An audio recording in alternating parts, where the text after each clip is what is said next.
dengan Allah itu nomor satu itu syukur. Syukur itu di atas takwa. Di Quran itu ada fattaqullaha la'allakum tashkurun. Jadi takwa itu supaya ke derajat syukur. Kalau Nabi membahasakan kalimat thayyibah yaitu la ilaha illallah Muhammadur Rasulullah, itu kalimat yang otoritas kebenarannya itu absolut, pasti benar bahwa alam raya niki gadah pangeran ingkang asmanipun Allah Subhanahu wa taala. Tapi pengamalan niku, pengamalan la ilaha illallah itu harus ditalkin, diajarkan oleh orang yang spesialis nih, orang yang benar-benar mempunyai maslak. Maslak itu cara sampai kepada Rasulullah Shallallahu Alaihi Wasallam.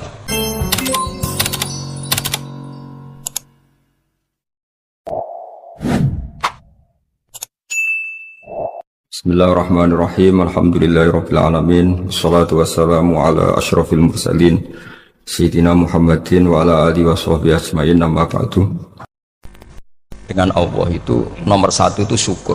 Syukur itu di atas takwa. Di Quran itu ada fattaqullaha la'allakum tashkurun. Jadi takwa itu supaya ke derajat syukur. Kalau Nabi membahasakan kalimat thayyibah yaitu la ilaha illallah Muhammadur Rasulullah, itu kalimat yang otoritas kebenarannya itu absolut, pasti benar bahwa alam raya niki gadah pangeran ingkang asmanipun Allah Subhanahu wa taala. Tapi pengamalan niku, pengamalan la ilaha illallah itu harus ditalkin, diajarkan oleh orang yang spesialis nih, orang yang benar-benar mempunyai maslak. Maslak itu cara sampai kepada Rasulullah Shallallahu Alaihi Wasallam. Kalau tersemut ketika Mbah Mun sering ngendikan ihdinas siratal mustaqim siratal ladzina an'amta 'alaihim. Terus uniknya di surat Fatihah itu, ya Allah tunjukkan kami ke jalan yang benar. Itu bukan sirotoka jalan jenengan, tapi siratal ladzina an'amta 'alaihim. Saya masih ingat betul ketika Mbah Mun ngendikan Allah itu mboten saged ditiru. Wong Allah mboten dahar, mboten ngombe, mboten tidur. Sing saged ditiru niku nggih padha-padha manusa, sehingga disebut ihdinas siratal mustaqim siratal ladzina.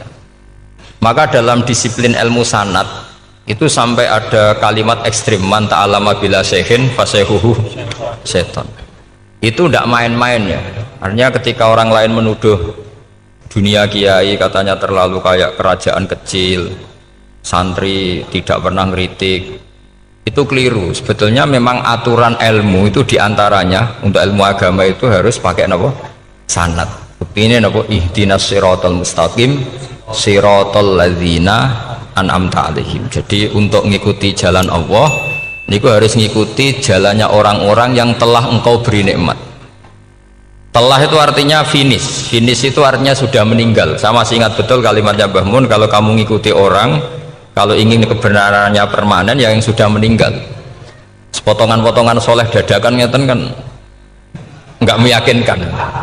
Pas ngaji gayanya kayak wong soleh, enggak mulai kumat meneh, soleh meneh, kumat meneh, itu kan nggak meyakinkan. Istighfar gini nangis, karek nonton dangdut gini nyesal. Terus apa ya, nggak jelas no? Terus gak kasil maksiat ya nyesal, gak kasil toat gitu nyesal. Itu nanti ikut partai wa akharuna atarafu bidunubihim kholatu amalan sholihah wa akharuna sayyi'ah. Jadi orang-orang zaman akhir itu nyampur aduk antara kebaikan dan keburukan. Kayak sampean sering sholat saf awal itu ya baik, tapi ya ono sombongi. Maksudnya ono sombongi kowe iku sapa wani kok ngarep. Maksudnya itu ya ribet kan. Makanya ada wali jadi wali itu karena kalau sholat itu di belakang. Alasannya aku izin mbek pangeran sawane kok ngarep. Jadi ilmu itu macam-macam. Bapak Rian sering dawuh, nak ana wong istiqomah ngimami masjid itu ya apik. Tapi nak keseringan ya perkarane ambisi mau digenti. Jadi istiqomah itu nak keterusan itu ya dadi ambisi. Mulane gak jelas ngimami masjid terus itu istiqomah apa mau. Artinya apa? Hidup ini nggak jelas. Justru nggak jelas itu bagus karena ketok menusane, napa? ketok manusia. Sehingga dalam ilmu fikih itu lucu. Kalau cerita wali-wali top Abdullah bin Umar niku semadzhab dengan Abdullah bin Abbas. Mboten seneng urip teng tanah haram. Ketika banyak ulama, banyak sahabat senang hidup di tanah haram, alasannya sholat di tanah haram itu seperti 1000 napa? Sholat. Tapi yang dipikir beliau bukan sholatnya, maksiat di tanah haram juga lipatannya sama. Maka rumahnya Abdullah bin Umar itu pas ning perbatasan. Nak sholat mbek bojone ning tanah haram, nak tukaran metu. Jadi ono area tukaran itu dikondisikan steril. Jadi masyhur itu. Jadi beliau nak lagi mesra mbek bojone wiridan teng tanah haram, nak tukaran metu sik. Baru tukaran. Secara meyakinkan karena sehingga kita di Indonesia sebenarnya punya sisi yang luar biasa karena kita tidak maksiat di tanah haram.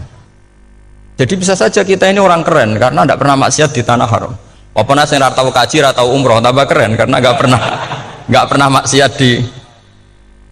Karena banyak juga orang yang nangis di Masjid Haram jebule ngenes. Kamu naki sing elek bojoku tok. Rawong Turki wayu, wong Pakistan wayu. Bareng roh bojone elek wireng pesek. Terus nangis, ya Allah, sakmu naki sing elek kok bojoku tok. Nah, berhubung wayah haji dikira itu religius, no? Akhirnya sing wedok gak terima, sakmono iki ganteng kabeh sing elek kowe tok.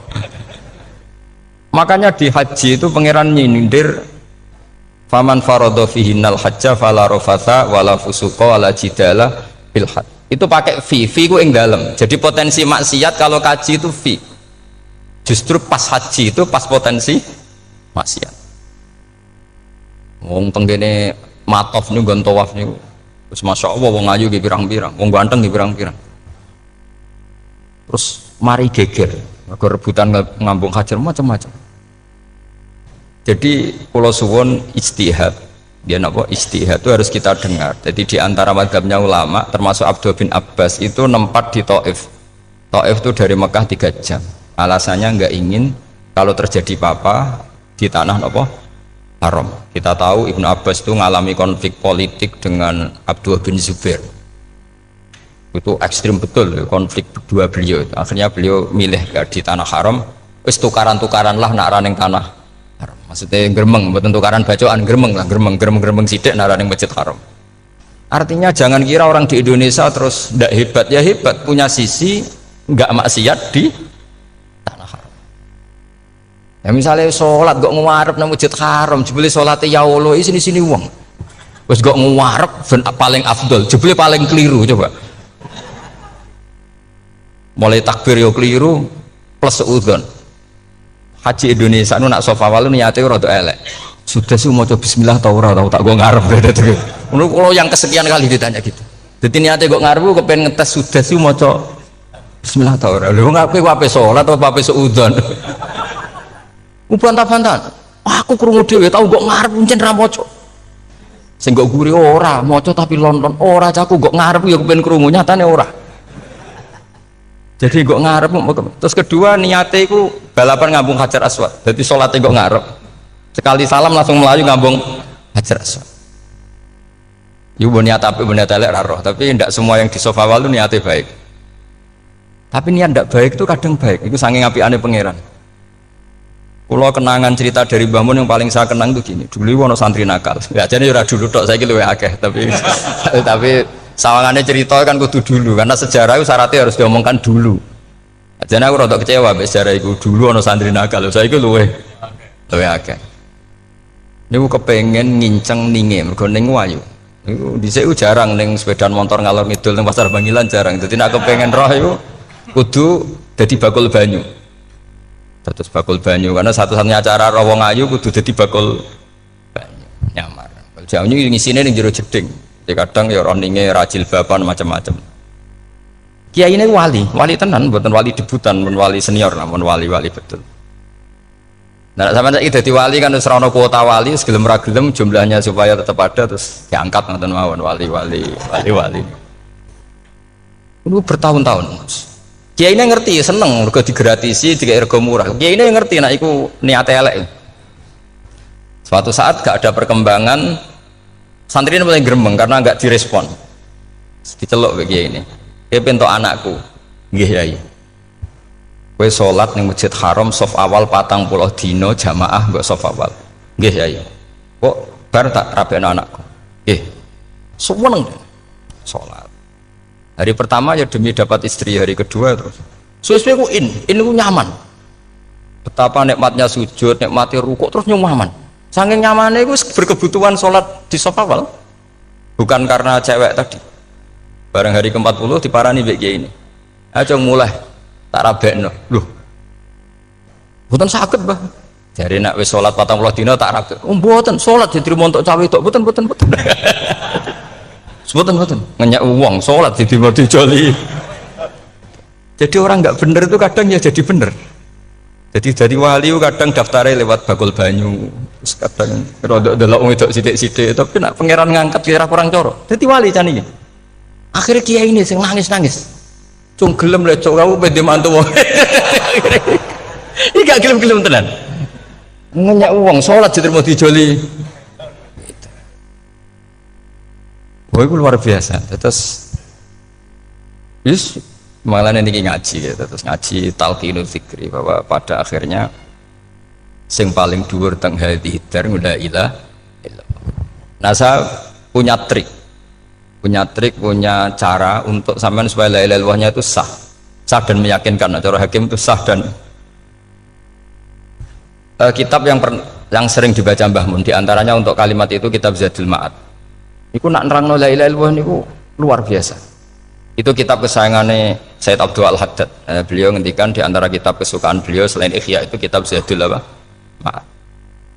Itu beliau kalau ngendikan bihadihi ya, maksudnya bihadil kalimah ussisatis samawati wal ardu. Jadi langit bumi dibikin. Jadi beliau mulai berpikir pertama gini, surga dibikin dengan segala kemewahannya itu bagi yang tasdik liman saddaqa bila ilaha illallah wa liman amana bila ilaha illallah. Neraka yang dibikin sebegitu ekstrim sampai anak wong dicemplung ngenteni 70 tahun lagi ceblok. Wah, itu serah kebayang carane gawe. Entakno bego kan itu. Jadi barang nak diceblokno ning neraka itu ceblok edok ngisor ngenteni pinten? 70 tahun. Makanya kemungkinan keluar dari neraka itu kecil. Agak untuk syafaat itu kecil. Wong wis kira iso kebayang kan? Itu pun diciptakan untuk yang menolak dalil. Jadi surga dibikinnya lihadil kalimah, neraka dibikin juga lihadil kalimah. Jadi hadil kalimah itu mizan, ini ukuran yang nerima masuk surga, yang menolak masuk neraka. Hisab juga gitu, ada hisab itu ya karena kalimat la ilaha illallah. Orang kafir itu nanti tidak dihisab. Nah cara Ibnul Qayyim atau saya nggih ngoten, ulaikal ladzina kafaru bi ayatina rabbihim wa liqaihi fahabitat a'maluhum fala nuqimu lahum yaumal qiyamati wasna. Ya lucu tuh, masuk Fir'aun dihisab kan sekarang rokok kan. Jadi hisab itu nanti itu yang nggak jelas-jelas. Makanya sampai berhati-hati itu potensi dihisab. Jadi yang jelas itu ada hisab. Masuk kanjeng Nabi dihisab kan tidak mungkin. Nabi Ibrahim masuk dihisab. Fir'aun masuk karena yang jelas surganya tidak dihisab, yang jelas nerakanya juga nggak dihisab. Tapi nak sing pengajian yo teko, dangdutan yo teko lah ini yang ini yang itu. Ya itu hisab itu. Dulu biskop ya bayar, mlebu masjid ya bayar. Cuma ada biskop 10.000, nak ning masjid 2.000. Itu ya hisab itu nanti. Jadi orang kafir yang karuan kafirnya itu istilah Quran fala nuqimu lahum yaumal qiyamati wasna. Nah, artinya ada hisab juga tolak ukurnya la ilaha illallah. Terus wa bihadil kalimah bu isatir rasul. Karena kalimat ini Rasul diutus untuk melatih la ilaha illallah. Jadi kalimat ini luar biasa. Tapi setelah jadi tahlil terus yang mau coba ngantuk terus jumlahnya kakean kan terus akhirnya gak sakral. Akhirnya lewat di komentar suwi temen. Pemenang nak sing mimpin tahlil wong tuwek terkenal suwi lagi tahlil dipimpin Mbah niki sing mburi mesti sambat wah suwi mesti. itu kriminal kita, itu kesalahan kita. Kalimat yang harusnya jadi tolok ukur surga neraka itu ukurannya kalimat itu, kemudian kita nganggap kalimat itu sebagai kalimat yang apa prop. Itu aja sampai ya. Makanya kalau suwun sing mimpin tahlil aja suwi-suwi lah. La ilaha illallah ping 3 hadir terus bar. Niku semua ijazatnya hanya 3 kali. Itu kok udah dipirang-pirang niku. Tapi nak la ilaha illallah tolong gak hadir ya tak baleni neh dadi 6. Kok gak hadir? Jebule ping 1000 pun ndak hadir. Ini yang masalah.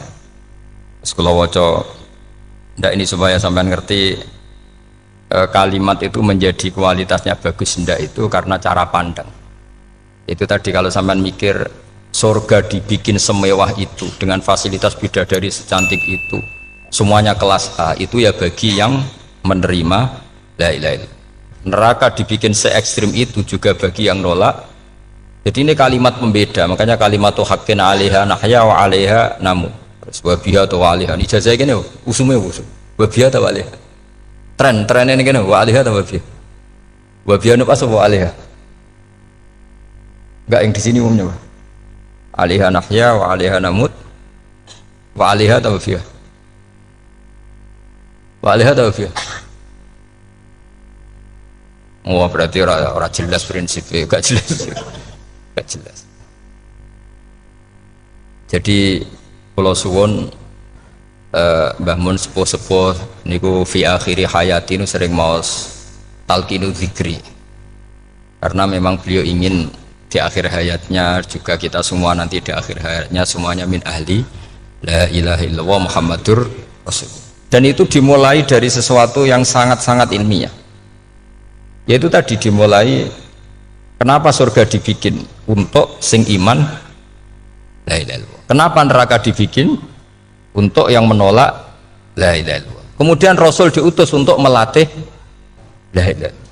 Nanti ada azab ya karena menolak la ilaha illallah. Ada maghfirah karena yang terima la ilaha illallah. Makanya istighfar, kalau cara oleh istihad, niku istighfar itu setelah la ilaha illallah cara kalau oleh istihad. Di beberapa Indonesia itu thariqah punya istighfar dulu baru la ilaha illallah. Tapi banyak ulama yang berpendapat dibalik. La ilaha illallah dulu baru, karena istighfar itu didengar Allah itu setelah tauhidnya benar. Ini cara madzhabnya Abul Hasan apa?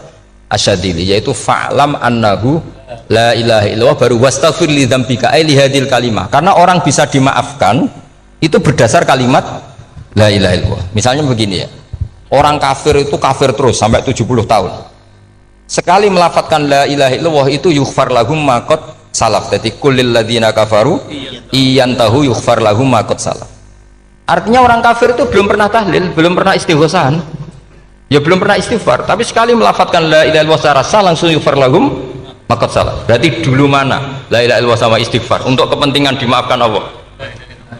La ilaha illallah cara madzhab Abul Hasan Asyadili, karena alasannya wong kafir sing kafir wae tanpa istighfar asal kalimat la ilaha illallah benar langsung yughfar lahum maqad salah. Jadi cara pikirannya Abul Hasan Asyadili itu la ilaha illallah yang benar dan kamu baru istighfar, nanti insya Allah pasti dimaafkan bihaqi la ilaha illallah. Jadi fa'lam annahu la ilaha illallah baru wastaghfir li dzambika bihadil kalimah, karena sahnya istighfar setelah kalimat ini sah. Itu orang kafir yang kafir berpuluh-puluh tahun itu langsung diberi bonus sama Allah yughfar lahum ma qad salah. Nah, ukuran iyan tahu pakai apa coba? Hei para wong kafir nak kowe mendo sangka kekafiran, ukurannya pakai apa? La ilaha illallah. Sekali la ilaha benar langsung yughfar lahum maqad salah. Makanya ketika ya Ja'far Shadiq, Sayyid Ja'far Shadiq beberapa lama arja ayatin fil Quran adalah qulil ladzina kafaru iyantahu yughfar lahum maqad salah. Ketika mangane kan apik sesuk malaikat, "Ya wong kafir 70 tahun Gusti. Mau la ilaha pisan langsung jenengan sepuro, mosok kula imam tahlil mboten jenengan sepuro." Tapi masalahnya nak malaikat, tapi kowe golek wajib lah iku semari perkara iku. Semari masalah kan. Bangsa ora ikhlas iku malah masalah. Nah sing guri malah meneh, tapi kowe maca lelo mbek gremeng. Mergo kesuwen. Lah nak kesuwen wong gremeng sing dosa sing tahlil apa sing gremeng?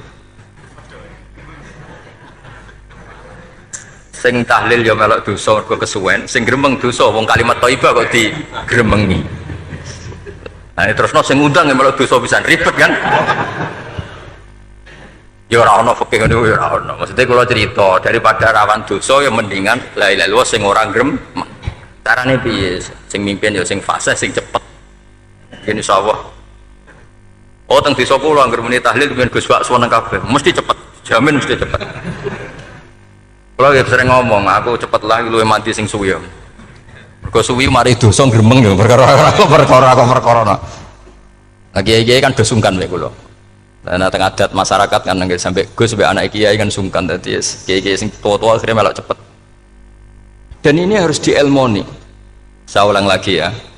Sebetulnya dalam Thariqah Syadziliyah itu la ilaha illallah dulu baru istighfar. Alasannya apa?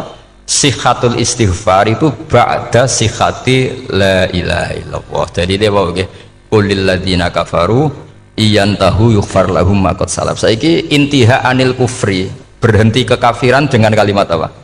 La ilaha illallah. Itu langsung yughfar lahum ma qad salaf. Dan Allah ngendikan fa'alam annahu la ilaha illallah baru wastaghfir lidzam. Ai bihadil kalim. Artinya gini, bisa saja istighfar kita itu tidak didengar Allah karena tauhid kita tidak pernah benar. Mau ngelafat notok tapi tauhidnya tidak benar. Maka terus dibutuhkan latihan-latihan dari ahlul ilmi, misalnya kayak Imam Sanusi, kayak Imam Asy'ari, itu pelatihan-pelatihan la ilaha illallah dengan pemaknaan yang luar biasa. Misalnya begini, ambil saja la ilaha illallah itu dengan makna seperti ini. Tidak ada sesuatu yang maujud kecuali disebabkan oleh yang super maujud. Alam raya ini, langit bumi ini kadung berstatus maujud. Kan nggak mungkin yang maujud diciptakan yang tiada. Nak ngono mau hadhil maujudat khalaqaha wajibul wujud. Lah wajibul wujud ini yang bernama Allah Subhanahu wa ta'ala. Maka kualitas Anda iman tuh lebih tinggi. Selama ini kan enggak. Orang no pangeran kecuali Allah. Terus Allah itu yang siapa? Ya Allah yang siapa itu harus kamu berani mensifati. Allah belum pernah menceritakan dirinya di Quran kecuali beliau dia mensifati zatnya. Saya adalah sing khalaqas samawati wal ardha misalnya. Saya adalah zat yang begini. Karena itu dengan cara itu bisa dikenali. Ya, dengan cara itu bisa dikenali. Makanya Allah itu harus kita kenali, yaitu lewat ma'rifatullah. Ibadah tertinggi adalah ma'rifatullah. Ya caranya ma'rifat tadi dimulai. Gak mungkin alam raya ini kemudian diciptakan oleh al-adam, sesuatu yang tidak ada. Pasti yang namanya maujudat diciptakan yang maujud. Karena maujud ini maujud pencipta harus super. Lah super itu bahasa Arabnya wajibul wujud. Karena pencipta harus awal. Gak mungkin Fir'aun itu Tuhan lahirnya di bumi, berarti dulu buminya ketimbang Fir'aunnya. Tuhan-Tuhan yang lain juga begitu, masa dulu buminya ketimbang Tuhannya. Makanya Allah pasti Tuhan betul karena bersifat awal, bersifat qadim. Nah kalau kamu mulai latihan gitu, iman kamu itu bil bayyinah. Dan syaratnya iman yang benar adalah bil bayyinah. Bayyinah itu jelas welo-welo. Makanya semua nabi memaklumatkan diri, qul inni ala bayyinatim mir rabbi lam yakunil ladzina kafaru min ahlil kitab wal musyrikin munfakina hatta ta'tiyahumul bayyinah. Jadi kamu harus punya otoritatif kebenaran sing sampai welo-welo itu layak balus syakka wal irtiyab, sudah agak bisa ragu lagi. Nah saya khawatir kalau kita sudah tidak ngaji seperti ini, la ilaha illallah itu mau rutinitas. Pemenang nak kasiat ribet mana kan? Nak diwaca 1000 kasiat ini, nak diwaca 2000 kasiat, wah itu ngawur lagi. Saya itu kemarin ketemu banyak orang pintar lah di Jogja. Itu saya cerita, mereka tanya saya, Gus kenapa engkau jarang berdoa? Saya bilang saya itu sering berdoa, cuma mungkin Anda tidak tahu kata saya. Doa itu syaratnya harus setelah sihhatil iman, imannya itu benar. Dulu ketika Gerwani itu kampanye komunis itu gitu, anak-anak kecil disuruh memejamkan mata, ayo kamu minta permen sama Tuhan. Ternyata nggak dapat permen, suruh memejamkan mata lagi, coba minta sama bu guru, terus dikasih apa? Permen. Oh berarti yang ada bu guru bukan Tuhan. Artinya apa? Kalau umat Islam ini Islam ini kamu jual dengan doa, kemudian doa dipakai tolok ukur Islam bener apa enggak, habis kamu. Banyak orang ingin jadi Kapolri, jadi gubernur, jadi apa, ngundang orang-orang kondungo. Terus nyangoni akeh gak mandi, mesti dihujat deh. Dan sing donga yang ngerti nak ramandi, potongan wong seneng duit itu kan insya Allah ramandi lah kan kira-kira gitu. Jadi korbannya itu Islam kalau terus menerus doa yang dipakai apa? Transaksi. Maka doa itu nomor 2 atau 3, nomor 1 itu ya iman tadi, ma'rifatullah itu nomor 1. Bukan doa, karena kalau doa dijadikan nomor 1 takutnya itu dipakai ukuran. Makanya ketika orang kafir minta sama Nabi, minta itu ya bahasa Arabnya doa. Untuk mengubah Mekah jadi begini, untuk mengubah Mekah jadi makmur, jadi ada sungainya, roh. Nabi gak mau. Padahal Nabi kalau doa pasti mustajab apa enggak? Tapi andikan itu diturutin, maka ukuran iman selalu pakai doa. Dan itu bahaya jangka panjang, karena Nabi pirsa pengganti beliau-beliau kamu-kamu yang nanti doanya tidak mandi, itu bahaya, itu tidak prospek cara hitung-hitungan. Iya nak zaman Nabi donga mesti mati. Nak ketika era sampean dia nak kiai tenan Pak, kalau donga ana sugih, nak ora sugih kira kiai kan ribet. Mungkin dhewe kiai ora sugih kan ribet kan. Maka kita sebagai ulama itu punya hitung-hitungan. Nah, beda dengan pakai ma'rifatullah. Misalnya begini, ini contoh paling gampang. Orang kafir itu dulu mengukur kebenaran Muhammad, mereka tentu manggilnya Muhammad. Muhammad, kalau kamu mengklaim bahwa orang mati bisa hidup lagi, coba mbah-mbah kamu yang sudah mati bangunkan. Kalau bisa berarti kamu benar, kalau ndak ya ndak. Pertanyaannya itu yang faktu bi abaina in kuntum apa? Sodikin. Pertanyaannya, ngukur kebenaran dengan cara itu yang bikin standar siapa? Nah, Nabi itu sempat terdesak karena itu dipakai ukuran. Tapi kalau pakai ilmu mantek, jawabannya lebih gampang. Ngukur kebenaran dengan cara itu versi siapa? Versi saya. Kamu benar itu kalau bisa membangkitkan orang mati. Terus dari Nabi, ya kalau versi kamu ya kamu yang membangkitkan, nanti ditanya bareng-bareng. Loh, ini kan kita seperti itu kan, kita sering. Artinya apa? Islam ini yang bisa mengawal hanya ilmu. Doa itu nomor 2, yang bisa mengawal Islam hanya fa'lam, harus ilmu annahu la ilaha illallah.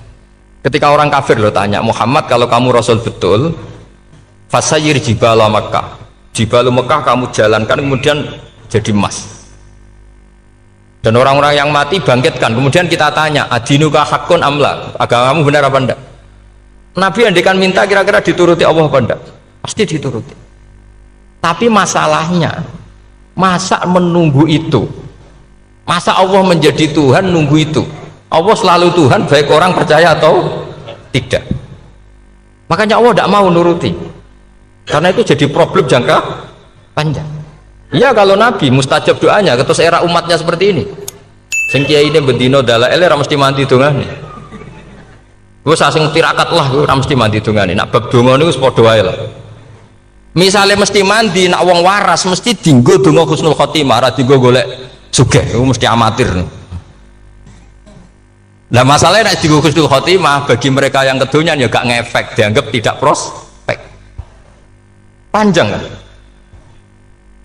Makanya itu pinternya Nabi, nomor 1 itu al ilmu, fa'lam annahu la ilaha illallah. Lagi wastaghfir li dzambi.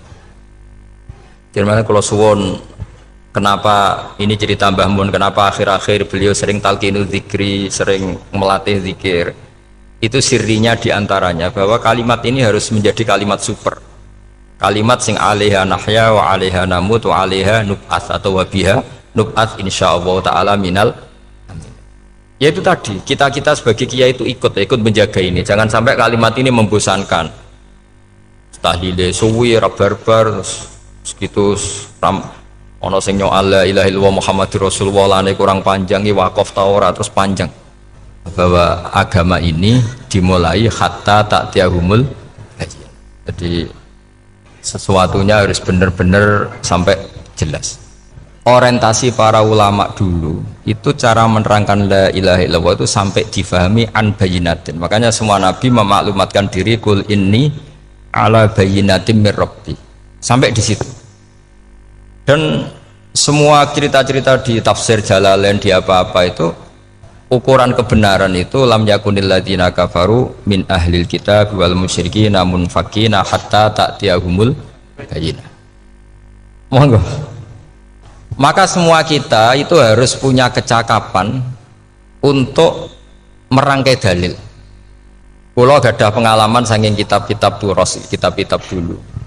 Itu ketika beberapa ulama ditanya, dulu ketika ulama-ulama dulu berdebat tentang apakah imanul muqallid, imannya orang yang tidak bisa berargumentasi tentang Tuhan itu diterima apa enggak, rata-rata ahli sunnah bilang diterima, tapi tetap dengan catatan itu potensi goyah. Itkul man qallada fit tauhidi imanu lam yakhlu min tardidi. Tapi ternyata ulama-ulama itu prakteknya juga mengajari masyarakat supaya ada sedikit dalil atau kepastian logika. Masyhur itu ulama dulu ketika tanya orang-orang Arab, orang-orang desa, Ya Arabi, bima arafta rabbak. Kamu kok tahu kalau Tuhan itu ada, itu gimana? Jawabannya mereka meyakinkan. Al-ba'ratu tadullu alal ba'ir wa atharul aqdam yadullu alal masir. Ono tletonge sapi ya mesti ono sapine. Ono atharul aqdam, artinya ono tipake wong liwat ya mesti ono sing liwat. Sehingga itu sudah dianggap cukup kalau ada makhluk ya ada khalik. Artinya terus menjadi gampang ketika Allah ngendikan misalnya am khuliqu min ghairi syai'in. Mosok hadhil makhluqat sing maujudat kemudian khalaqahal adam. Itu kan enggak ketemu akal. Maka termasuk kekaguman saya sama kitab Fathul Bari sarahnya Bukhari itu ngendikane wa hadza sing inda ahlil mantak yusamma iltidzadzan aqliyan, bahwa agama ini harus ada kenyamanan secara akal. Kalau Nabi membahasakan wajadah halawatal apa? Iman yang manis itu misalnya kita profesor, kita ilmuwan, kita seorang yang top, yang paling cerdas di dunia, kemudian kamu secara agama didogma oleh pimpinan agama kamu, kebetulan pimpinan agama kamu misalnya komunis, terus diberi ajaran misalnya hadhil maujudat khalaqahal adam, yang maujud ini diciptakan ketiadaan. Kan mungkin profesor lah mesti stres. Piye wong Adam kok ciri utama ketiadaan ya layu asiru saya tidak ngefek. Bandingkan dengan misalnya kita goblok lah, petani lah, wong paling goblok lah misalnya diajari bumi ki ono mbah wonten, terus sing gawe bumi ono ya ono, wong barange ono kok sing gawe ra ono. Lebih gampang. Lah itu cara Fathul Bari hadaddin itu mudah sekali, sahlah qoriba. Kalau dalam baca Said Abdul Al-Haddad itu hadil kalimah sahlah qoriba. Salah qoriba itu enak difahami karena ya sudahlah, kalau hadil maujudat ya khalaqahal maujud. Berhubung maujud ini maujud khaliq ya wajibul wujud, kira-kira maujud super lah atau kausa prima atau apa. Jadi segampang itu lama menerangkan tauhid. Nah khawatir saya kalau penjelasan seperti ini sudah hilang terus mau wong takok kasihate nak maca sakmene paket ngene, nak sakmene paket ngene. Lah anak ramadi terus mental. Jute la ilaha illallah ya ngobos. Nah ini kan jadi tersangka. Makanya saya tadi bilang, saya berkali-kali saya belajar tauhid, belajar ilmu mantek, itu kepentingan saya hanya satu, supaya orang familiar dengan logika la ilaha illallah. Itu tadi mulai yang pelatihan kelas ringan, yaitu tadi al-ba'ratu tadullu alal ba'ir wa atharul aqdam yadullu alal masir, sampai pelatihan yang agak berat, tapi sebenarnya tidak berat-berat banget. Karena tadi am khuliqu min ghairi syai'in, masa kalian semua yang sebegini hebat maujudat kemudian kamu disebabkan oleh sesuatu yang tiada.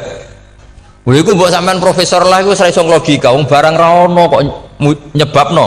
Al-aqdam ya dulu alal masir. Jadi ono teledong ya mesti ono sapine. Ono tipak tracakane tak kaki ya berarti ono sing barli liwat.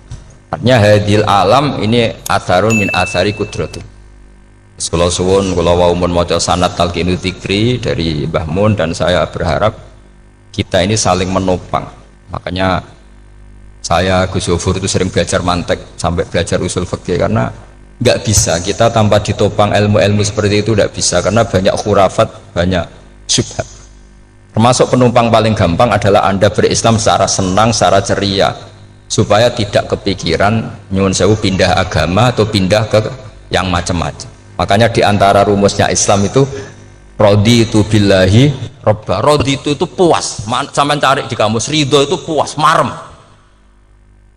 Ojo mbok maca di pangeran Allah pah-pah. Makanya kalau berharap jenengan jangan sering berdoa, nanti gampang kecewa. Karena potensi tidak mandinya lebih tinggi gitu loh. Jadi pokoknya seneng pangeran. Pangeran ku sapa sing gawe langit bumi, sing ngekek oksigen ora usah bayar. Sing aku elek lah ya payu rabi. Nyifati pangeran sing wis terjadi. Ora usah bayangno. Wah aku jaluk jadi bupati ora jaluk suke ribet. Lho kula kecelok wong alim mboten nate nyifat donga nemen-nemen. Sing wis kliwat ya. Ngaku yo wong narukan nyatane payu rabi. Umume wong di mobil kaya di mobil. Umume wong bingung ya sering melok bingung. Sudahlah sudah pokoknya. Lho kok sampean kok ora top ya coba. Wong melarat sekolah yo ora tamat, yo tetep oleh menghirup napa oksigen.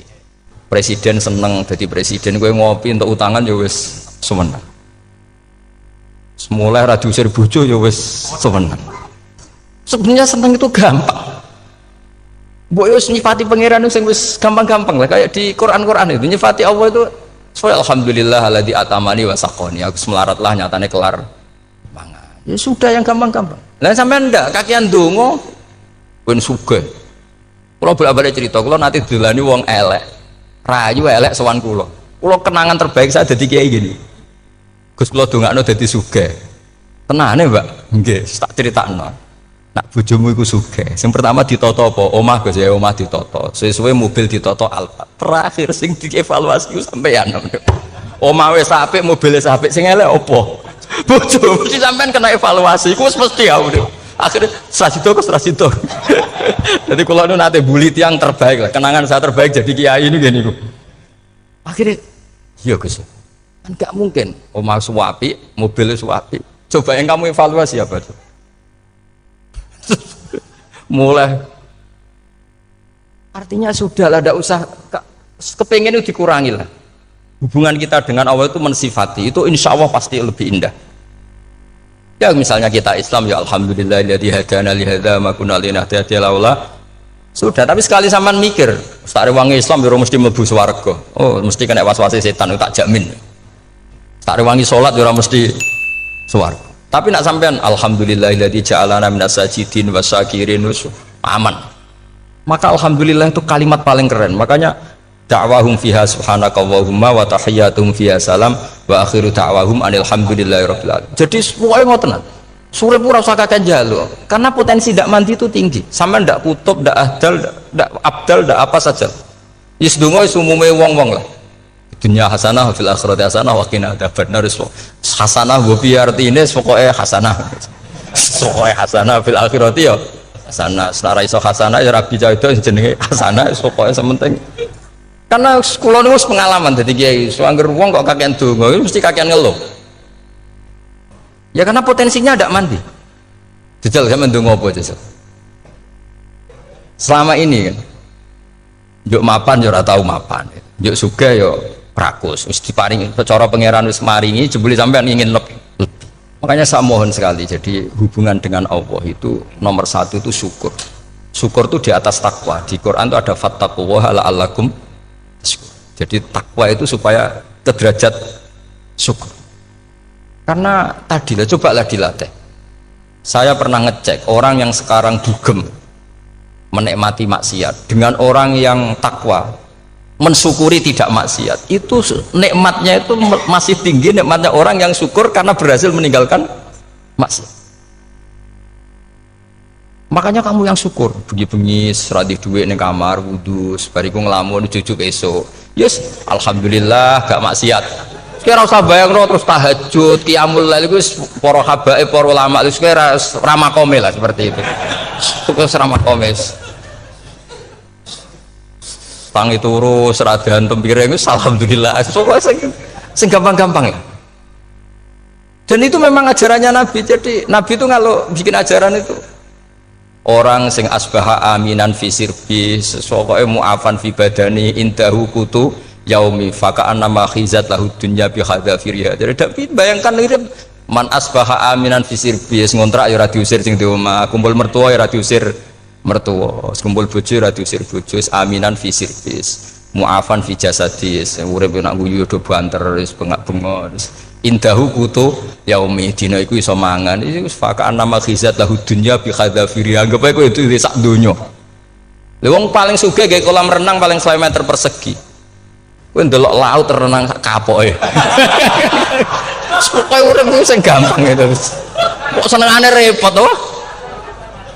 Senengane repot. Pokoke kula kepengin niku jenengan syukur lah. Pokoke lho nggih malah niki pokoke niki kampanye syukur lah. Pokoke karena tadi coba yang biasa donga-donga itu dikurangi lah. Syukurnya dulu yang lho sampean tak arani. Doa yang mandi itu dimulai apa? Asana Allah. Tinggi mana doa dengan syukur? Syukur. Nabi itu kalau berdoa itu nyifati Allah panjang sekali. Alhamdulillah hamdan katsiran terus wa hamdan wa fi ni'amahu wa yukafi mazida ya rabbana lakal hamdu kama yanbaghi li jalali wajhika azimi sultanik la nuhsi sana'an 'alaika anta kama athnai ta'ala nafsik antal muqaddim wa antal muakhir. Wus panjang. Sampean kan enggak muqaddimah suwidi. dongane sing tuh wis gak dia 13 wis kalau kan sering mau ikhya itu kalau muji pangeran itu sampai lupa Imam Ghazali saking panjangnya sama delok donga-dongane Nabi itu kalau muji Allah itu panjang sekali dongane sithik nak jenengan mukadimah alhamdulillah rabbil alamin nabi angob pas donga ya Allah ya Rabbana temenan blas gak dia 3 itu. Jadi saya mohon sekali pokoknya agama ini harus bifarohin wasururin kalau donga yang paling kalau kenang sama yang Mbah Mun gini us farihi namuna amin pokoknya kita itu pokoknya senang makanya kalau suwun lah pokoknya beragama terus senang rodi itu bila roba rodi itu kalau anak maknanya marem lah marem di pangeran Allah itu marem atau Sayyidina Ali lah kafani izzan antakuna li robban wa kafani fakhran an akuna laka abdan pun gustin tek bangga kula dadi manusa mergo pangerane jenengan. Cara di pangeran Fir'aun kan yo ribet wae. Wis mati tenggelam dadi ton. Terus wa kafani fakhran an akuna laka abdan kula nu seneng banget mergo dadi kawulane jenengan. Misale dadi kawulane presiden ya iso coplok. Kawulane menteri kadang ketangkep KPK. Kawulane wong sugih kadang bangkrut. Ribet kan? Makanya beliau ngendikan kafani izzan antakuna li robban wa kafani fakhran an akuna laka apa abdan. Terus ini kalau rati provokatif lah. Semoga zaman akhir sampai pandemi ngeten ora syukur ribet. Setelah saya jadi kiai dan penelitian, saya itu berkali-kali didatangi dokter, tentara, juga polisi. Mereka sering bilang gini, Gus saya ini dokter negeri. Saya ke NTT, ke Papua, karena saya muslim, berkebutuhan Islam, maka dibikinkan musola, dibikinkan masjid. Kalau kiai tidak bisa, bikin sendiri urunan mau narik siapa itu. Mau narik tarikan di jalan yang mau nyumbang siapa. Tapi kalau kebutuhan negara karena tugas negara ya difasilitasi negara dan tidak dianggap misionaris karena negara. Begitu juga di beberapa negara yang non muslim kayak di Argentina, di Venezuela itu ada masjid, ada kajian Islam ya karena duta besar dan itu aparat negara. Disinilah kearifan para ulama berkoalisi dengan umarok dengan makna yang positif bahwa agama ini harus ditopang umarok, sistem negara. Tentu di situ ada tentara, ada polisi, ada macam-macam. Kita sebagai kiai juga nggak berdaya di depan para bandar narkoba apa-apa kalau nggak ada BNN. Kita mau apa dengan korupsi kalau tidak ada KPK? Sehingga kearifan para guru-guru kita mulai Mbah Maimun, bapak saya sendiri, NU, Muhammadiyah, semua ormas-ormas Islam itu pasti maulah kerjasama karena kita siapa ya? Kalau tidak kerjasama. Dan diantara pesan Rasulullah SAW adalah yaduwahi ma'al jamaah. Jadi apa ya, kebersamaan itu sudah berkah. Fa inna yadawahi ma'al jamaah. Jadi berkah. Lalu kenapa saya kalau ngaji bawa kitab? Ini agak sebetulnya itu lazim. Lazim itu suatu yang harus. Tapi karena kelamaan mubalek itu tidak pakai kitab. Seakan-akan bawa kitab itu yang aneh. Sebenarnya aneh mereka. Karena begini logika simpelnya ya. Umat Nabi ini berhak dapat apa coba? Berhak dapat warisan yang paling luhur, paling hebat, paling jernih. Apa itu Quran dan hadis? Pertanyaannya, siapa yang paling punya hak otoritatif untuk menerangkan Quran hadis? Ulama. Ulama yang mana? Ya yang kapabel, yang sudah diakui dunia kayak Imam Ghazali, Imam Bukhari, Imam Syafi'i. Artinya kalau kita tidak pakai materi itu ulama mendapat pikiran kita, bukan mendapat pikiran mereka. Saya ulang lagi, kalau kita tidak pakai materi yang otentik, yang orisinil, ulama umat ini mendapat pikiran kita, bukan pikiran mereka. Maka saya berusaha supaya teman-teman atau semua umat Islam dapat pikiran-pikirannya Imam Ghazali, pikiran-pikiran Imam Bukhari, pikiran-pikiran Abul Qasim Al-Junaidi, kejernian-kejernian Abu Yazid Al-Bustami.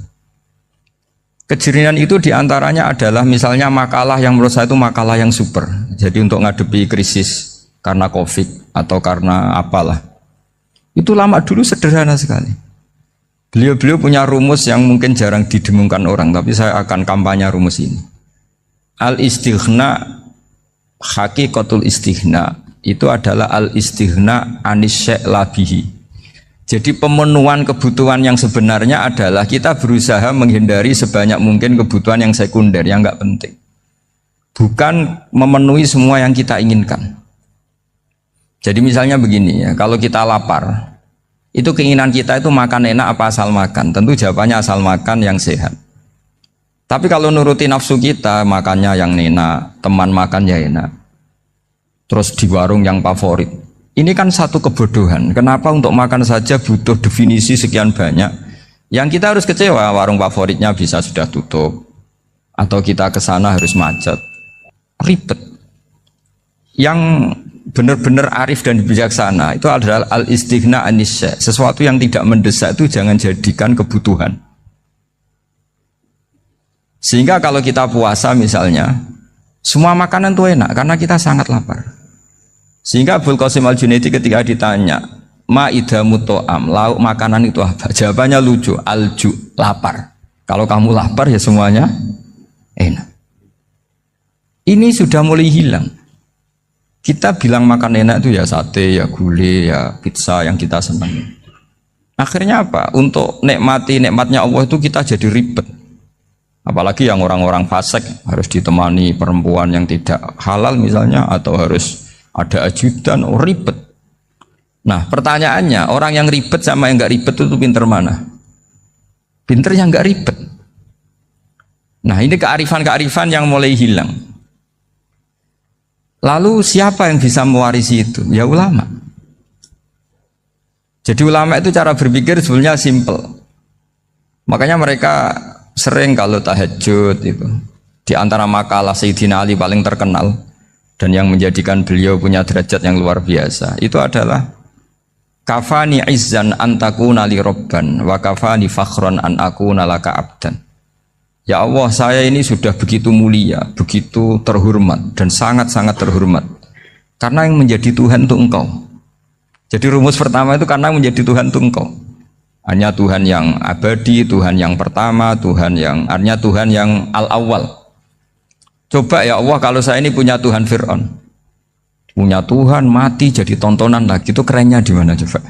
Andaikan kita punya Tuhan Fir'aun, atau punya Tuhan yang asal-usulnya manusia, apapun hebatnya manusia itu, kita punya Tuhan manusia itu. Tuhan yang lapar, yang kalau nggak makan mungkin pingsan, mungkin bisa kena COVID, nanti Tuhannya diisolasi, kayak apa? Makanya ketika Tuhan Allah, ya Allah menyindir ketuhanan selain Allah itu, Allah hanya menyindir dengan kalimat sederhana, karena yakulanit to'am, yang kamu tuhankan itu masih makan. Artinya kalau nggak makan ya lemes. Jadi lama-lama ada orang gini, alhamdulillah tadi Tuhan mampir ke saya, kelihatannya lapar, setelah tak kasih makan sehat lagi. Susah nggak punya Tuhan yang seperti itu. Beda dengan Tuhan kita, Tuhan yang nggak butuh makan, nggak butuh minum, al-qayyum, zat yang berdiri sendiri tanpa butuh yang lain, al-awwal. Sebelum ada langit bumi sudah ada Tuhan kita yaitu Allah. Bandingkan dengan Tuhan-Tuhan yang dipertuhan yang lain, yang adanya setelah bumi, misalnya Fir'aun dan sebagainya. Sehingga Sayyidina Ali pertama jadi kebanggaan apa? Kafani izzan antakuna li robban. Saya ini keren betul karena punya Tuhan yaitu Engkau. Tuhan yang lahul asmaul husna, Tuhan yang semuanya punya kebaikan, punya keabadian, punya keagungan. Terus wa kafani fakhron an akuna laka abdan, dan saya bangga sekali karena saya menjadi hambamu. Kalau saya jadi hambanya Pak Rektor ribet kan, sudah tak hormati ternyata nanti tidak rektor, ya kan ribet kan. Terus pokoknya ribet, jadi budaknya manusia itu ribet. Makanya ada seorang wali datang ke temannya yang jadi presiden atau jadi raja, datang ke situ karena tidak punya uang, mau minta uang karena temannya raja. Setelah sampai sana ternyata temannya ini karena orang soleh pas berdoa, ya Allah saya minta ini, minta ini, minta ini.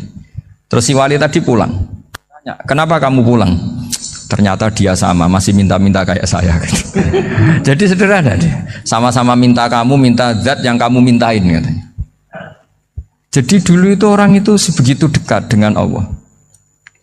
Sehingga si raja ini terus ketemu wali tadi tanya, kenapa kamu menyepelekan saya? Padahal sekarang saya raja.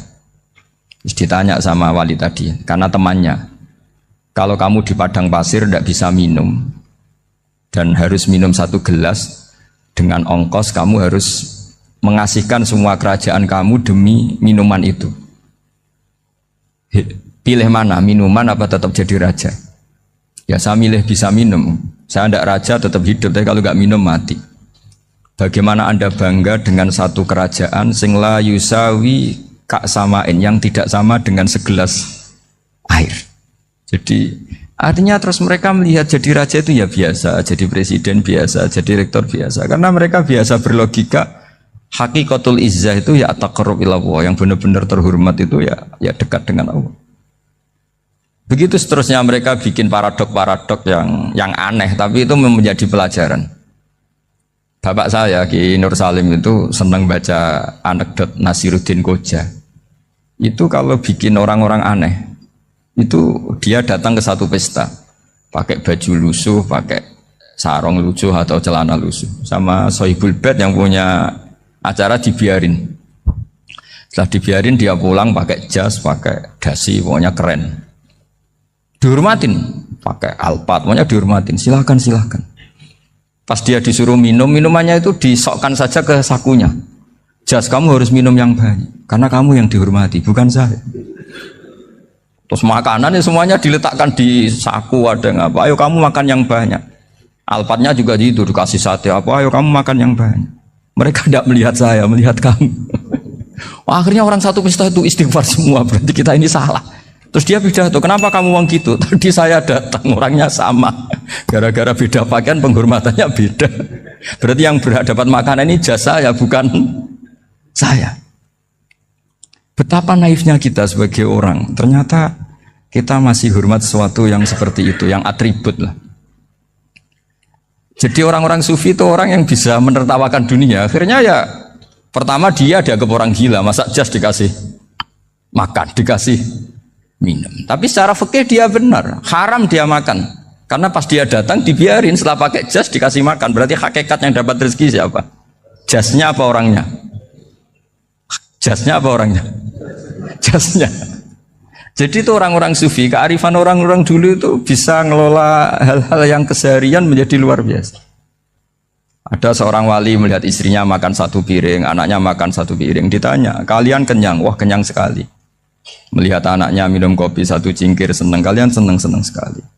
Wah, kalau senang dengan hal-hal yang murah bisa, ngapain harus senang dengan hal-hal yang mewah? Bodoh sekali saya. Sehingga terus mereka bisa qanaah. Qanaah itu ya hidup itu simpel, sederhana. Jadi tentu saya tidak akan ngomong yang muluk-muluk, selain itu tidak bidang saya juga apa ya. Kita ini butuh obat di kondisi Covid seperti ini, butuh kesederhanaan, butuh apa ya? Istighna tadi, kita harus istighna billah an ghairillah. Jadi sudah cukup bahwa Allah ini segalanya. Sehingga tadi saya dengarin himnenya Unisula, yang paling saya kagum adalah dimulai dengan kalimat-kalimat thayyibah. Di antara tugas suci Nabi Ibrahim dan semua nabi adalah wa ja'alaha kalimatam baqiyatan fi aqibih. Nabi Ibrahim itu nabi yang diberi gelar Allah. Dia adalah nabi yang menjadikan kalimat tauhid itu kalimat yang abadi. Fi akibih, di anak turunnya, di semua generasinya, baik anak turun karena gen maupun karena pembinaan, karena pendidikan. Ini penting sekali saya utarakan karena apa? Satu kehidupan itu sebenarnya digerakkan oleh kata-kata, oleh moto kalau oleh bahasa modern. Sehingga banyak ulama mengatakan al-ibarat kutun li'ailatil mustami'in, bahwa redaksi atau moto atau pegangan hidup itu penggerak kehidupan. Sehingga sebetulnya manusia itu digerakkan oleh kalimah-kalimah itu, oleh moto-moto itu, oleh prinsip-prinsip hidup itu. Misalnya orang Palestina itu tiap hari ke pasar gitu. Mereka ke laut gitu. Ditanya, kenapa tidak takut tembak Israel? Jawabannya lucu. Kena tembak ya mati, enggak makan ya mati. Enggak kerja ya mati. Ya sudah, sama-sama mati ya mendingan aktivitas normal. Tapi saya tidak menyarankan itu untuk melawan Covid. Ini cerita saja nanti. Kamu jangan provokator itu. Karena ini wilayah sensitif. Jadi banyak orang yang poligami. Kalau ditanya alasannya gitu, istri satu ya cerewet, dua ya cerewet, mendingan 4. Ya banyak ya gitu. Tapi ada yang kebalikan, istri satu cerewet saja hampir jantungan, apalagi 4, tinggal matinya kan gitu. Itu semua yang menggerakkan itu kalimat. Kalimat itu satu pegangan. Banyak orang loh yang nggak ingin jadi rektor tuh banyak loh Pak Bejo. Jangan kira semua dosen ingin jadi rektor.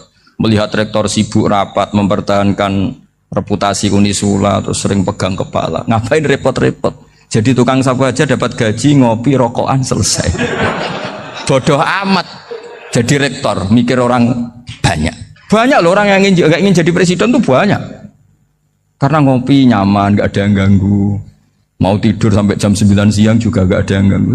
Sehingga mereka melihat pegawai negeri itu gak keren, orang kok diatur jam, disiplin.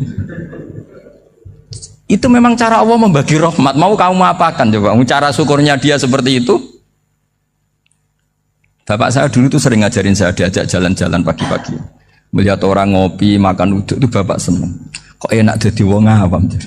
Ngene esuk-esuk nyemak bocah kesel kabeh kono enak ngopi rokokan. Bapak kadang iri sama orang awam itu iri. Sudah gitu berharap masuk surga kan enak sudah gitu. Tahu-tahu mati, tidak tahu ke surga apa ke neraka ya tidak tahu. Jadi nah, orang dulu itu orang yang bisa mensederhanakan dunia. Sehingga ya sudah cara bahagia. Makanya saya alhamdulillah saya ini kerjasama sama UII sama beberapa kampus. Memang amdan itu sengaja. Kampus itu ya punya sistem yang nggak bisa mewakili sistem kiai. Kiai juga punya sistem yang nggak terwakili oleh kampus juga sebaliknya saling melengkapi. Saya sering ketemu rektor UI, rektor kampus-kampus Islam. Mereka cerita, Gus pendidikan pondok harusnya dimodernkan gini-gini. Saya bilang, kalau pondok modern kayak kampus itu nanti saya ketemu Allah nggak bisa jawab. Kenapa Gus? Saya beri contoh gini. Kalau misalnya perempuan perawan lah atau apa saja, namanya perempuan, mau tanya tentang menstruasi atau haid. Kalau semuanya sistem kampus, dia harus kuliah dulu, registrasi dulu, kuliah dulu, bayar dulu, dan dapat jawabannya nunggu mata kuliah pas itu. Bandingkan kalau sistem pondok, saya tuh sering ke pasar sama anak saya dicegat sama ibu-ibu. Gus, anak saya ngalami gini-gini, keluar darah terus menerus, nggak 6 hari tapi 1 bulan penuh. Itu hukumnya apa Gus ya? Nanti saya mau sowan ke jenengan. Nggak usah sowan di sini aja. Ya sudah, sebelum mengeluarkan darah yang rutin seperti itu biasanya haidnya berapa hari? 6 hari ya sudah ikut yang 6 hari, yang lainnya istighatsah. Ngoten tok Gus, ya udah ya. Begitu terus di masalah udhiyah Pak. Ya coba kalau semuanya pakai sistem kampus, daftar dulu, bayar dulu. Jadi ini nggak ada jawabannya, nunggu mata kuliah itu baru dapat jawaban. Itu biasa nggak sholat bertahun-tahun karena belum ada jawaban tentang itu. Nah itu kalau misalnya orang mati, tahunya cara apa memulasara jenazah itu nunggu kuliah dulu, pas mata pelajaran itu dulu, baru menangani orang mati. Berarti orang mati itu tergeledak semua. Tapi kalau kiai kan enggak. Kesini orang mati terbakar, kalau dimandiin malah badannya copot-copot, itu gimana hukumnya? Ini ada orang mati Gus Kendat, ini disolati apa enggak? Ada orang mati apa itu oplosan ya, itu disolati enggak? So sering ditanya gitu. Gak usah registrasi Pak Rektor, gak usah registrasi, gak usah daftar, gak usah seminar. Makanya kalau orang kampus wani kiai itu ya kualat tenan gitu, karena ini yang on time. Tapi pondok seperti saya ya ikrar seikrar-ikrarnya pentingnya kampus karena melatih efisiensi waktu, disiplin, tata kelola manajemen sehingga kita ya hormat. Tapi tadi kita harus saling melengkapi sehingga saya tunjukkan ke publik bahwa saya hormat sekali sama polisi, sama tentara. Coba kita bisa apa ngadepi bandar narkoba kalau enggak polisi? Bisa apa coba menjaga NKRI kalau enggak tentara? Begitu juga ya sudahlah kita memang fa inna yadallahi ma'al jamaah, kita berkah itu kalau bersama-sama, tidak bisa kita sendiri. Nah lalu orang kayak saya itu ya beberapa kali sebetulnya saya itu ditawanin jadi doktor honoris causa apa. Kekhawatiran saya satu Pak Bejo, takut pas nggak punya uang itu dokter gak di duit kan gak pantas gitu. Jadi repot gitu, daripada beban lah sudah lah nggak usah dokter. Jadi kalau nggak punya uang ya pantas, terus kalau ngebis ya pantas. Suatu saat kalau mati nggak ada yang hadir ya pantas, nggak dokter gitu. Kalau sudah dokter kok masuk neraka, kayaknya apalagi rektor kampus Islam kok masuk neraka itu kan kok kayak nggak pas itu. Misalnya rektor Unisula ditanya mungkin nakir, nggak bisa kan kayak gimana gitu. Makanya harus sering ngaji saya supaya nggak malu di depan Munkar Nakir. Masa rektor ditanya Munkar Nakir enggak bisa. Harus berani bentak. Ini saya rektor loh Pak Munkar Nakir. Masa kalau wali-wali dulu berani. Masyhur di cerita wali-wali ditanya marabbuka manabuka. Saya ini guru tauhid. Kok kamu tanya marabbuka manabuka yang ngotok. Kok kamu tidak pernah ngaji enak aja tanya. Jadi wali-wali itu ya rileks ngadepi mungkin. Saya akan rileks wali di Bang Pak Rektor. Saya yakin itu. Karena wali itu lebih dekat Allah. Sehingga orang dulu itu saya ulang lagi ya, ada satu kearifan namanya hidup itu apa? Hidup itu adalah cari sebanyak mungkin supaya hidup itu tidak tergantung pada banyak hal. Sehingga misalnya cara berpikir orang-orang modern itu sebenarnya banyak orang-orang ilmuwannya nggak ngagumi Amerika. Bukan karena angkuh ndak. Untuk mempertahankan kebesaran negara sebesar itu, kebutuhan listriknya besar, kebutuhan tentaranya besar, kebutuhan apa? Sementara negara kayak Venezuela atau Swiss kebutuhannya ada banyak. Pertanyaannya, yang tergantung dengan banyak hal sama yang tidak tergantung banyak hal, itu pinter mana? Kalau dibalik pertanyaannya gitu, negara-negara maju itu tidak keren kalau dibalik pertanyaannya. Orang yang untuk mempertahankan eksistensinya banyak, butuh banyak hal, dengan yang tidak butuh banyak hal, itu pinter mana? Orang yang bahagianya nunggu jadi dokter, nunggu jadi kiai besar, kiai viral, dengan orang yang bahagia cukup dengan ngopi, itu pinter mana? Tapi kalau dibalik pertanyaannya, orang yang tahunya nikmat hanya kopi, dengan nikmat yang banyak, pinter mana? Makanya Mbah Mun tuh kalau guyon itu lucu. Aku iku sakake ambek wong desa sing mlebu swarga. Saya dulu eskal mlebu swarga kok disakeni. Akhirnya beliau memberi penjelasan. Wong desa iku roe pakanan enak, iku mau kopi mbek uduk. Lah swarga iku mau nuruti sing dikarepno. Akhirnya semua mangan wis ngopi, nguduk, ngopi ora roh pakanan liyane iku ora roh. Nasi mandi yo ora roh, pizza yo ora roh apa-apa. Terus saya bilang, wah lah niku nak nganti selera tentang wanita cantik. Iku juga sederhana. Rodok pesek ya wis cantik, rodok ireng ya wis. Apa bidadarinya seperti itu karena saking enggak pengalamannya. Jadi surga itu kan nuruti apa yang diinginkan. Kira-kira keinginan orang kampung kalau di surga itu apa coba? Makanan apa coba? Ya nak senengnya ketemel gemblong itu. Artinya malaikat lebih suka nangani surganya orang-orang kampung di Bang Pak Rektor. Ini sudah ribet ini. Makanan apa saja sudah dicoba ya. Terus kalau di mall tahu orang macam-macam, seleranya macam-macam pasti. Enak mana kalau sampean jadi malaikat pelayan surga? Suka ngelayani orang kampung apa yang orang kota? Orang kampung kan? Jadi ya itu guyon ya, guyon tapi itu menjadi pikiran kita bahwa orang yang banyak kebutuhan itu sebetulnya banyak kebodohannya karena menggantungkan kebahagiaannya dengan banyak hal. Makanya Imam Syafi'i ngendikan istighna itu apa? Al istighna anisya'i. Yang dikatakan kecukupan adalah berusaha sebanyak mungkin banyak hal tidak kamu butuhkan. Bukan memenuhi semua kebutuhan kamu karena nafsu kamu ini tidak ada batasnya gitu. Kalau kamu penuhin nggak akan selesai. Itu ada perempuan yang kurang cantik itu minta doa saya, Gus doain suami saya kaya, terus tak guyonin, terus nggak minta. Kalau suami kamu kaya, yang pertama dirubah itu apa? Rumah Gus, supaya rumah saya bagus. Kedua apa? Mobil, supaya mobil saya bagus. Nanti yang dievaluasi itu kamu. Mobil bagus, Alphard, rumah mewah, istrinya kamu pasti itu dievaluasi. Langsung nggak usah sudah gini aja kan. Jadi pertama yang dievaluasi itu kaya itu coba kalau suami kaya itu yang dievaluasi pertama rumah ya, rumah ganti. Setelah itu apa? Mobil. Kira-kira berikutnya akhirnya harus bagus nggak jadi. Nabi Ibrahim itu pernah minta umur panjang. Keren umur panjang. Sama Allah nggak dijawab. Datang orang tua itu bertamu ke Nabi Ibrahim. Terus disuguhi dikasih kurma. Apa itu? Kok kurma apa? Anggur yang sudah matang sekali. Sudah dimakan. Setelah dimakan meler keluar lagi. Dimakan lagi meler lagi. Terus Nabi Ibrahim masuk lagi ke kamar. Ya Allah doanya tak cancel.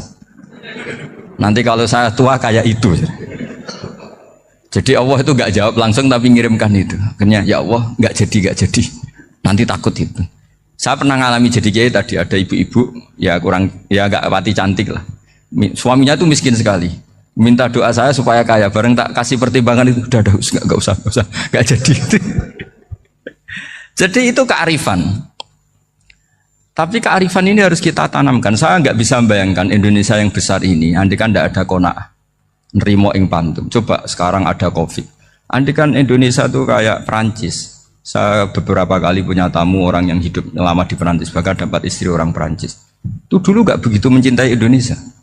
Tapi setelah di Perancis 2 tahun, wah Indonesia hebat. Di Perancis itu kata dia kalau cerita, semua kebutuhan masyarakat itu dibebankan ke negara. Apa saja minta negara, apa saja nyoal negara. Sementara Indonesia, coba kalau Indonesia mengalami seperti ini kok tidak ada qanaah rimo ing pantum, bisa kios Indonesia. Orang miskin nyalahkan negara, kelaparan nyalahkan negara, apa saja. Tapi barokahnya dididik kiai, jogeman nyalahno wong liya.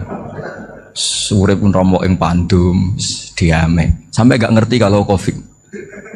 Banyak tuh orang-orang kampung itu, orang lugu-lugu itu. Mbah niki saking Covid, salam ning Covid, muga-muga umure panjang. Dikira Covid itu nama orang yang ahli sosial itu. Mbah niki dana saking Covid. Matur nuwun sampekno salamku, muga-muga umur panjang. Bingung kan yang nganterin ini.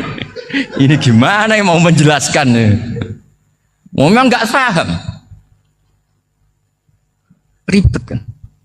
Tapi saya pastikan bahwa dengan keadaan seperti ini kita bahagia, kita stabil, itu jelas barokahnya kalimat tadi, moto tadi atau pegangan hidup tadi. Makanya disebut al-ibarat qutun li'ailatil mustami'in, bahwa redaksi atau kata-kata atau pegangan atau filosofi hidup, apalah namanya itu adalah penyemangat. Penyemangat. Karena kata-kata ini memang luar biasa. Ketika sahabat perang demi kebenaran, zaman itu ya pasti benar karena yang dibela Nabi. Dulu itu kan enak zaman Nabi, yang dibela mesti benarnya, musuhnya mesti salahnya. Sehingga dulu itu memang harus tegas. Kalau sekarang mau tegas gimana? Yang kamu bela tidak mesti benar, musuhnya tidak mesti salah. Ribet kan kalau misalnya saya tukaran sama Pak Rektor, kamu mau bela mana kan bingung. Saya tidak mesti benar, saya tidak Nabi. Pak Rektor apalagi nggak mesti benar lagi kan? Ribet kan? Jadi kalau kita mau perang sekarang itu mau pede gimana? Enggak. Makanya banyak ulama sekarang tuh mau tegas tuh nggak berani karena ya banyak hal yang abu-abu lah wilayahnya. Misalnya pilihan presiden, atau pilihan bupati, pilihan menteri. Kamu mati-matian bela itu, yang kamu bela tidak mesti benar, musuh kamu tidak mesti salah. Misalnya pilihan bupati, wah ini kabupaten ini baik kalau bupatinya ini, yang satu bilang ini, terus tim suksesnya kamu tanya, kamu yakin? Ya tidak juga. Lah kenapa semangat? Kan saya botohnya, paling alasannya ya itu aja, bukan yang lain. Beda dengan zaman Nabi, nabinya mesti benar, Abu Jahalnya mesti salah, kan enak aturan mainnya jelas. Singkat cerita dalam perang itu banyak sahabat yang ngalami luka, ngalami apa gitu. Kemudian curhat ke Nabi, ya Nabi gara-gara derekkan jenengan, ngikuti jenengan saya harus ngalami seperti ini. Ngiranya orang itu diapresiasi sama Allah keluarnya. Ternyata sama Allah gak diapresiasi. Malah diturunkan ayat intakunu ta'lamuna fa innahum ya'lamuna kama ta'lamun wa tarjuna minallah malah yarjun. Kalau kamu sakit karena perang, orang-orang kafir itu ya sakit. Itu saja berani padahal demi kekafiran. Wa tarjuna minallah ma la yarjun, padahal kamu punya nilai lebih yaitu berharap kepada Allah yang mereka tidak punya. Saya jadi kiai itu ya kadang mangkel. Karena yang benci ya benci, yang seneng itu ngel-ngel loh kayak Pak Bejo. Jadi semuanya ribet. Nah iya, yang benci ya ganggu, yang seneng ya ganggu, tambah nemen. Seribet. Tapi kalau sudah ingat bandar narkoba, mereka berhadapan dengan polisi, kadang ditembak karena kesalahannya terlalu fatal. Antar persaingan mereka juga bisa tembak-tembakan karena merebut pasar narkoba. Itu saja mereka berani. Kok kita yang jadi kiai kadang dicium tangannya, dihormati gak berani, hanya takut apa ya, musibah-musibah kecil lah, atau problem-problem kecil. Lah iya, kalau kita bandingannya gitu. Kalau kamu mau tahajud kedinginan, itu masih nanti dihisab Allah itu gitu. Maling ayam itu keluar malam-malam, hanya dapat ayam. Itu gak takut dingin. Ya gak takut digebuki masa. Kamu mau tahajud saja takut dingin. Makanya nanti hisabnya orang soleh itu nanti dijajarkan orang dolim. Terus diperbandingkan. Wah itu habis kamu kalau itu. Jadi misalnya Unisula mau rapat, tapi ini malam, kalau malam dingin nanti sama masuk angin. Wah anak-anak pang di perapatan aja berani kamu. Kalau sudah perbandingannya gitu tuh ribet kita nanti. Makanya itu kalimat itu moto atau filosofi hidup. Sehingga diulang lagi nasihat itu. Iyam saskum korhun fakodu masal koma korhum mislu. Kalau kamu kena luka, orang-orang yang nggak benar juga akan kena luka. Itu aja berani demi ketidakbenaran. Masa kamu demi kebenaran nggak berani? Akhirnya orang itu, ya itu kalimat, itu heroik. Makanya kita ini penting ya. Makanya tadi himne Unisula dimulai kalimat thayyibah. Karena kalimat ini yang menjaga kita kalimat ini. Misalnya tentang Tuhan. Kenapa orang Islam imannya kokoh seperti ini, termasuk yang sudah hidup di Amerika, di Australia, di mana-mana. Itu ya barokahnya ajaran atau barokahnya kalimah. Saya sebut kalimah saya pakai bahasa santri. Karena la ilaha illallah itu dalam tradisi santri disebut kalimatu haqqin alaiha nahya wa alaiha namut wa alaiha nub'ats. Ada yang riwayat wa biha nub'ats insyaallah taala minal aminin. Kenapa mereka di mana-mana meskipun sekolah di Amerika, di Australia, bahkan di Uni Soviet tetap mukmin? Itu barokahnya ajaran yang benar. Allah itu siapa? Tuhan. Tuhan itu sifat dasarnya apa? Awal. Dia harus wujud awal sebelum makhluk yang lain. Sehingga ketika ada negara yang maju, yang tertib, manajemennya tertib, masyarakatnya makmur, tapi punya Tuhan yang tidak seperti itu, tidak awal, itu sudah gak nyaman. Karena ndaklah keren Tuhan saya, karena Tuhan saya itu al-awwal, zat yang pertama. Tuhan saya keren lah, zat yang nggak mati. Tuhan yang nggak mati, yang nggak pernah mengalami kematian. Sehingga tontonan atau yang dilihat kenikmatan-kenikmatan yang lain ini tidak mengubah dia pendirian tentang Tuhan. Karena mantapnya satu kalimat tadi bahwa Tuhan itu ya harus satu, harus awal, harus tidak mati, tidak rusak, tidak mengalami apa-apa yang membahayakan. Sehingga ketika ditawarin Tuhan yang lain, meskipun menjanjikan secara finansial atau kemakmuran, mereka gak tertarik. Itu coba, itu barokahnya makmur apa barokahnya ajaran? Barokahnya ajaran. Sering negara Islam itu kalah makmur dengan mereka, tapi barokahnya ajaran ini tetap apa?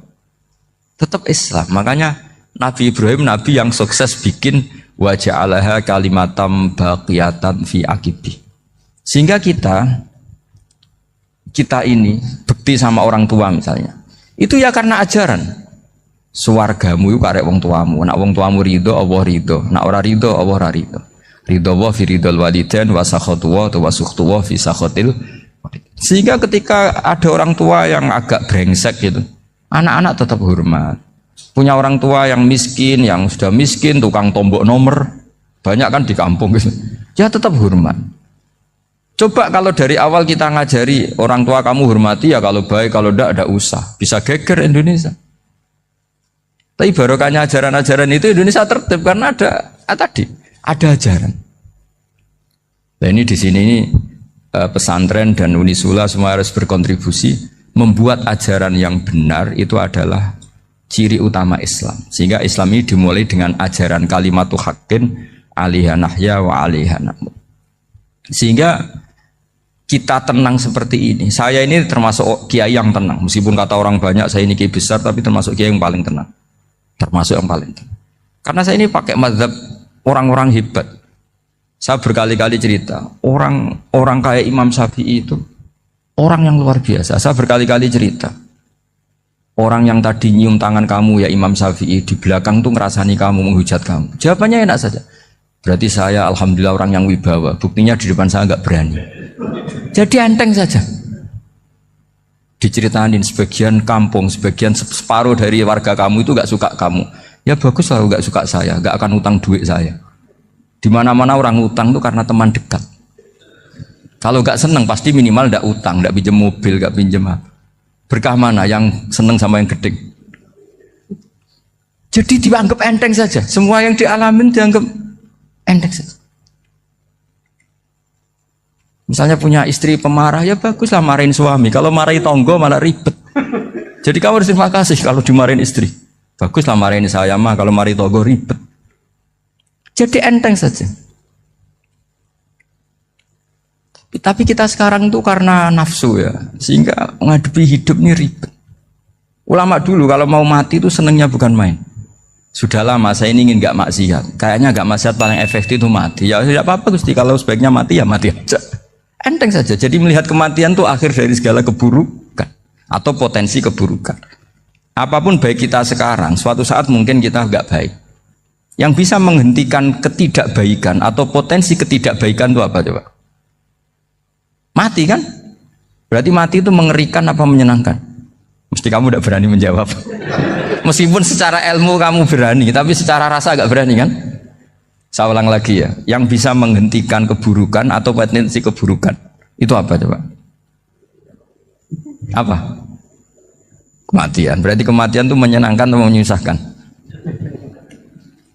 Apapun kamu tidak berani jawab karena kamu agak-agak duniawi itu kelihatannya. Tapi secara ilmu, kamu tahu kan kalau mati itu tidak buruk-buruk banget. Karena apa? Itu akhir dari segala keburukan. Sehingga Nabi ngajarkan kalimat itu begitu luar biasa. Allahumma ahyini maka natil hayatu khairan li wa tawaffani maka natil wafatu khairan li. Nabi melihat dunia itu begitu indah. Ya Allah, kalau saya ini hidup, anggap saja hidup ini ziyadatan li fi kulli khairin, menjadi modal saya menambah segala kebaikan. Jika suatu saat saya mati, anggap mawon rohatan li min kulli syarrin, itu akhir dari segala keburukan saya. Sehingga mati hidup ya baik karena di situ kita bisa berkontribusi beramal soleh. Mati juga baik karena mengakhiri segala keburukan. Nabi nate ngendikan lagi, ajaban li amril mu'mini inna amrahu kullahu khair. Orang mukmin itu mengagumkan, semuanya baik. In asobathu na'ma syakara fakana khairan lah. Kalau baru dapat nikmat, dia syukur, maka itu baik. Wa in asobatu dharra sabara. Kalau dapat masalah mereka sabar, itu juga baik. Sehingga orang mukmin dua sisinya pasti baik. Itu juga kalimat, maksudnya moto atau pegangan hidup. Nah berikut ini saya beri contoh, ini kenangan saya, ini contoh terakhir. Masalah jadi orang terkenal maupun tidak. Di sini dicontohkan Imam Ghazali di halaman 367 di kitab saya 367, juznya 3 di kitab Ihya Ulumuddin. Di sini beliau cerita betapa untuk menjaga ikhlas sebaiknya orang itu tidak terkenal, tidak syuhrah, tidak terkenal. Oke, itu kita sepakat ya, karena kalau terkenal mungkin orang dipaksa publik dengan tanda kutip untuk selalu berbuat baik, tapi karena jaim lah, jaga image atau apa. Tapi ketika dibalik pertanyaannya, kamu rela yang terkenal itu orang nggak benar, sementara yang orang benar itu nggak terkenal. Lalu masyarakat taunya yang tidak benar. Kalau pertanyaannya dibalik gitu, orang baik wajib terkenal enggak? Kalau pertanyaannya dibalik seperti itu. Dokter yang benar tidak terkenal, yang malpraktek terkenal. Kamu ingin kondisi seperti itu? Gak ingin kan? Kampus yang bagus gak terkenal, kampus yang bagus gak terkenal, yang gak bagus. Nah, artinya apa? Gara-gara olah kata, olah pikiran, ini logika jadi rubah. Lagi-lagi apa? Jawaban itu ada di kata-kata sebetulnya. Makanya bab-bab seperti ini tidak usahlah kita berdebat, berpolemik. Sebaiknya orang itu humul, menutup diri, apa sebaiknya orang terkenal, itu nggak perlu seperti itu. Sudah terserah Tuhan saja. Makanya saya mulai dulu ngaji sampai sekarang itu ya tidak punya punya ikon tertentu atau punya website tertentu, enggak. Sudah terserah pangeran. Sudah saya juga tidak sok suci materialistik atau enggak, ya tidak mikir saya. Bukan apa-apa ya, karena saya ini kiai, jadi biasa urusannya sama Allah, tidak sama makhluk. Jadi pusing kalau sama sarah-sarahnya makhluk itu pusing. Meskipun rektor kalau nasihati saya pasti tidak saya terima, itu tetap makhluk, itu sudah ada ngefek kalau saya itu sudah ada itu.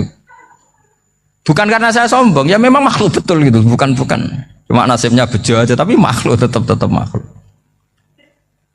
Saya beri contoh ya. Ini makalah yang ditulis Imam Ghazali. Ya, i'lam aslahaka Allah anna aslal jah wa intisarus sayyid atau sayyidi wal istihar. Wa huwa mazmum itu. Balil mahmudu al khumulu illa man saharahu wa ta'ala linasri dini min ghairi takallufi talabi syuhrati minhu. Jadi kalau kamu ingin ibadah kamu selamat ya kamu jangan terkenal. Tapi resikonya adalah kalau kebaikan itu tidak terkenal maka enggak dikenali. Kalau enggak dikenali berarti masyarakat hanya punya percontohan yang tidak baik karena yang baik tidak terkenal. Jadi itulah ulama-ulama dulu. Jadi apa-apa itu dibanding-bandingkan. Kemudian nanti kelihatan jawabannya itu kelihatan. Jadi ulama dulu itu biasa ngarang misalnya afatun nikah, sisi negatifnya nikah. Harus ngurmat istri, harus macam-macam, kalau terlantar itu ya dosa. Seperti tadi Pak Marsudi cerita, kalau orang ngapalkan Quran itu takut lupa, kalau lupa itu jadi dosa. Pertanyaannya, kalau semua orang takut lupa, takut dosa, semua orang nggak hafal Quran karena potongan-potongan lupa. Cara berpikir tidak seperti itu. Kalau berpikir ya namanya hafalan ya inginnya hafal, kan nggak ingin lupa. Lah nanti kalau takdirnya lupa karena hal-hal yang dimaklumi oleh syariat itu enggak yang termasuk dosa. Yang dosa itu lupa takliwiri udhrin syar'iyyan, lupa yang tidak ada sebab yang apa? Syar'i. Tapi lupa bawaan EQ-nya tidak bagus. Lupa bawaan sering dibentak. Oh itu enggak masalah karena bawaannya orang tertekan itu ya lupa. Coba kamu hafal Quran. Terus punya kredit jatuh tempo. Pas hari itu aku yakin enggak cerdas sudah.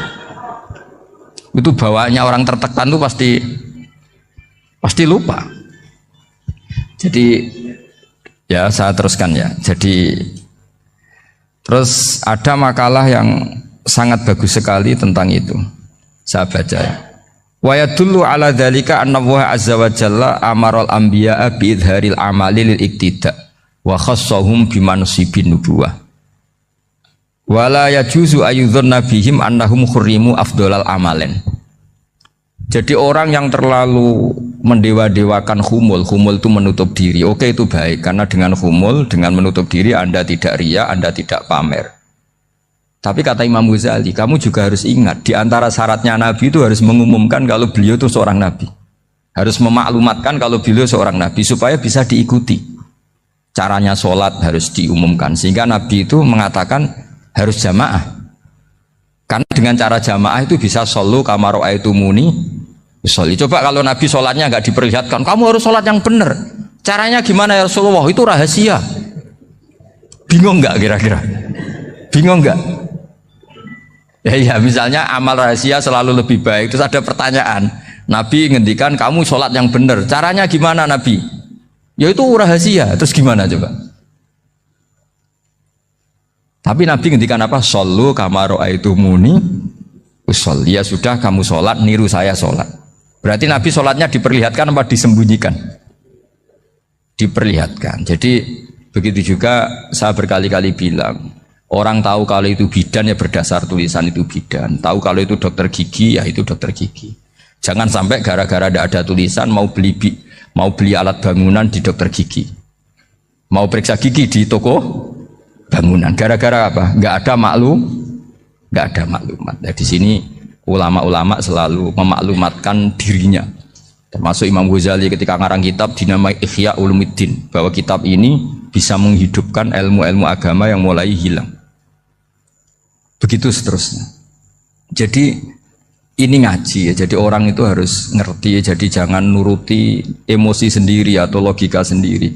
Bahwa saya suka humul, ya monggo, agama Islam menyediakan sarana itu. Uzlah itu ya punya sisi kebaikannya sendiri. Tapi syuhrah terkenal asal tidak nuruti nafsu juga punya sisi kebaikannya sendiri. Setidaknya umat ini punya satu master kebaikan yang mudah diakses. Tapi tadi saya ulang lagi, jangan karena hadun nafsi, jangan karena kepentingan pribadi. Makanya di sini disebutkan wa yadullu ala dzalika ay ala syuhrah anna Allah ta'ala amarul anbiya bi idharil amal lil iktida. Allah selalu memerintahkan para nabi kalau ngamal kebaikan ya harus dimunculkan supaya bisa Yaitu tadi kita tidak bisa bayangkan kan kalau misalnya Nabi menyuruh kamu harus sholat yang benar, kemudian sholatnya Nabi sembunyi. Lalu ditanya, Nabi saya niru siapa? Wah itu rahasia, kamu nggak boleh lihat sholat saya saat takut tidak ikhlas. Ribet kan? Sehingga jamaah itu statusnya tetap harus. Nah bedanya harus ini ulama berpendapat harus yang apa? Fardu kifayah. Tapi fardu itu maknanya harus. Tapi bukan berarti kalau nggak jamaah sholatnya nggak sah, nggak. Tetap tapi statusnya jamaah tetap apa? Harus. Nah barokahnya harus ini orang yang baru sholat, sholatnya langsung benar karena ada yang diikutin. Coba kalau mantan dukun baru sholat terus sholat sendiri, itu mesti mirip mantra gitu. Karena dia tidak ada master percontohannya. Tapi barokahnya ada master, orang paling bodoh pun kalau sholat ya benar, karena standar ada komandonya, ada imamnya. Sehingga Imam Ahmad malah berpikir keras, syarat sahnya sholat itu harus jamaah. Cara pikirannya Imam Ahmad keras sekali beliau. Sehingga kalau orang sholat sendiri kok ada orang lain yang maunya berjamaah harus bayar, orang itu harus bayar demi sahnya sholat. Itu madzhabnya Imam Ahmad. Tapi kalau madzhab Syafi'i hanya mengatakan itu fardu kifayah, yang kalau satu komunitas gak mau melakukan semuanya apa? Dosa. Ya jadi ini sebelum sesi ringan tanya jawab, hanya 2 saja tanyanya, nggak boleh banyak-banyak, nanti nggak pulang-pulang saya. Jadi tak baca lagi biar dapat berkani Imam Ghazali. Wa qala qaumun asirru afdalu minal alaniyati. Terus kata sebagian ulama al alaniyah itu afdal minas sirri. Terus diperbandingkan baik yang mana amal dipertontonkan sama ndak. Terus kata Imam Ghazali, kalau orang itu bisa jaga tidak riya, maka sebaiknya dipertontonkan karena kebaikan harus yang muncul, bukan yang tidak baik yang muncul. Makanya ketika memaklumatkan diri sebagai ingin jadi generasi khairah ummah, itu kalau diterjemah itu kan wow, khairah ummah, umat terbaik. Itu kan kayak agak angkuh. Tapi nggak apa-apa, itu nggak apa-apa. Masa kita kampanye siap degradasi moral kan ya lucu kan, masa jualan gitu kan ya lucu. Kita memang ingin mengkhidmati ummah, berbakti dengan umat, membantu supaya jadi generasi khairun apa? Ummah. Tidak apa-apa dimaklumatkan supaya dengan itu umat punya sarana. Oh kalau ingin jadi khairun ummah kuliah di sini. Jangan lalu enggak gitu. Ya sama kita dokter, maklumatkan saja dokter gigi, dokter kandungan, dokter bedah. Sehingga orang kalau mau bedah ya jangan ke dokter kandungan.